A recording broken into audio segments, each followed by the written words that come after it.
Hey guys, welcome back to this channel. In this video I'll be showing you guys a cool prompt that you can try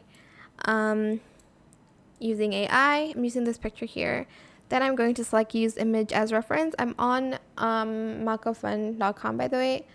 Then I am going to just select the basic. Actually, let's do high quality.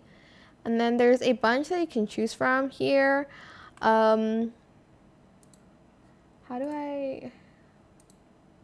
Okay, I'm just going to add in a prompt here instead. And then I'll select generate. Estimated 9 seconds remaining. 8, 7, 6, 5, 4, 3, 2, 1.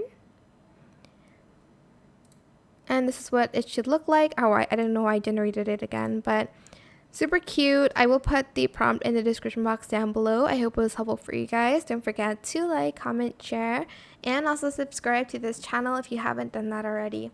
If you have any more questions about this video, just leave it in the comment section down below, and I'll try my best to answer them all for you guys. And if you found this video helpful, please click the thanks button as well. That is it. Thank you so much for watching. Bye.